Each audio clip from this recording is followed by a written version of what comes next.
सरकारी कर्मचारियों को सरकार की ओर से एक बड़ा तोहफा मिलने जा रहा है। बढ़ती हुई महंगाई को देखकर 7th पे कमीशन को बढ़ाने का फैसला लिया गया है। आपको बता दें कि 7th पे कमीशन की जहां तक बात करते हैं, लोग 8th पे कमीशन के सपने देख रहे हैं, लेकिन अभी तक जितने एम्प्लॉयज हैं यानी केंद्र सरकार ने केंद्र के कर्मचारियों का महंगाई भत्ता यानी डीए में हाइक करने का निर्णय लिया है।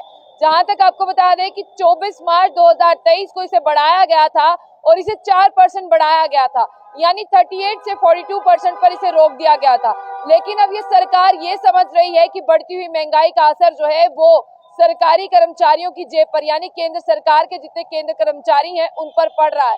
इसलिए कहीं ना कहीं आप लोगों को राहत देने के लिए केंद्र सरकार ने ये फैसला लिया है कि आपके डीए में यानी डीएनएस अलाउंस में जो है वो हाइक की जाएगी।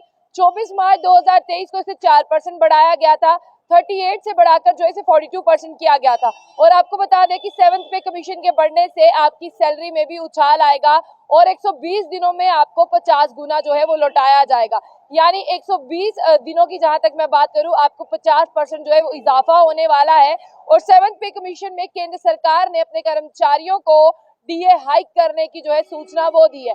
हालांकि आपको बता दें ये भी हो सकता है जो संसद का एक स्पेशल सत्र बुलाया जा रहा है उसमें भी ये बिल पास हो सकता है। लेकिन आपको बता दें कि सरकार जो है साल में 2 बार महंगाई यानी डीए को जो है वो हाइक करती है और केंद्र कर्मचारियों को बढ़ा हुआ तोहफा देती है। तो 7th पे कमीशन से सरकार जो है कर्मचारियों के महंगाई यानी जो महंगाई बढ़ गई है कहीं ना कहीं 7th के पे कमीशन देकर उनकी जो जख्म है उन पर मरहम लगाना चाहती है और इसके लिए इसे बढ़ाया कितना जाएगा। कयास ये हो रहे हैं कि अभी ये 1 जुलाई से जो 7th पे कमीशन है उसके पैसे आप लोगों को मिलेंगे, लेकिन जो 42% था उसे कहा जा रहा है कि 4% इजाफा किया जाएगा। लेकिन आपको बता दें केंद्र सरकार 4% तो इजाफा नहीं करेगी, 42 से +3 कर देगी यानी 45 तक जो है वो आपको फायदा मिल सकता है।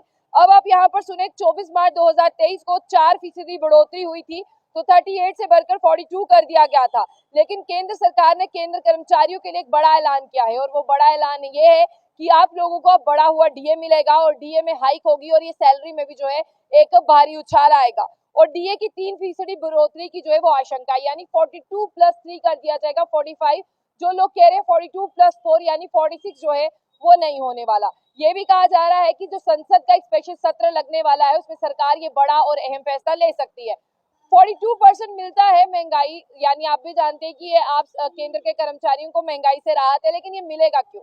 गौरतलब है कि सरकार में 2 बार जो है केंद्र कर्मचारियों को डीए देती है और बढ़ती हुई डीए में इजाफा यानी डीए हाई की जहां तक मैं बात करूं इसी साल 24 मार्च 2023 में किया गया था और बड़े महंगाई भत्ते का ऐलान ये भी कर दिया गया था कि 1 जुलाई से आपको दोबारा से मिलेगा। यानी 1 जुलाई से अब आप लोगों को बढ़ी हुई सैलरी भी मिलेगी और आप लोगों को डीए में हाइक भी मिलेगी। बड़ी खबर है, केंद्र ने राहत दी है अपने केंद्र के कर्मचारियों को, यानी सेंट्रल गवर्नमेंट ने जो राहत दी है वो है सेंट्रल एम्प्लॉयज को राहत दी है। और आगे मैं आपको ये भी बता दूं कि यहाँ पर साफ तौर पर ये कहा जा रहा है कि क्यों इसे बढ़ाया जा रहा है और क्या आधार है इसका बढ़ाने का। आप जानते ही होंगे सीपीआई और आईडब्ल्यू के आंकड़ों में जो है बढ़ोतरी हुई है और केंद्र सरकार ने इस बढ़ोतरी को देखते हुए कहा है कि हम सरकारी कर्मचारियों को राहत देंगे। और सरकार 2 बार क्यों इसे बढ़ाती है वो भी आप सुन लें। सरकार 2 बार इसलिए बढ़ाती है क्योंकि सरकारी कर्मचारी की जिस तरह से बात करते हैं केंद्र का, वो लगातार टैक्स पेयर है, वो टैक्स भी देता है। जिस तरह से आपने जो है अभी प्रॉपर्टी टैक्स भी दिया, बहुत से टैक्स जो है वो आप लोगों पर लाद दिए गए थे तो आप लोगों ने दिए। कहीं ना कहीं आने वाले इलेक्शन को देखते हुए और बढ़ती को महंगाई को देखते हुए आपका जो डीए था उसे 38 to 42 किया गया था, लेकिन अब 42 जो है लोग कह रहे हैं कि 46 किया जाए। लेकिन आपको बता दें कि 46 नहीं 45 जरूर हो सकता है और आपकी सैलरी में भी अच्छे खासे पैसों को जोड़ दिया जाएगा। यानी केंद्र सरकार 7th पे कमीशन का तोहफा अपने तमाम कर्मचारियों को दे रही है जो केंद्र के हैं और अब उनका डीए जो है वो 45% तक बढ़ा हुआ उन्हें मिलेगा और सैलरी में भी इजाफा होगा। तो तमाम अपडेट्स के लिए देखते रहिए जो बुलेटिन न्यूज। साथ ही साथ आप इस न्यूज चैनल को लाइक कर लो, कमेंट बॉक्स में अपनी राय जो है वो जरूर रखें।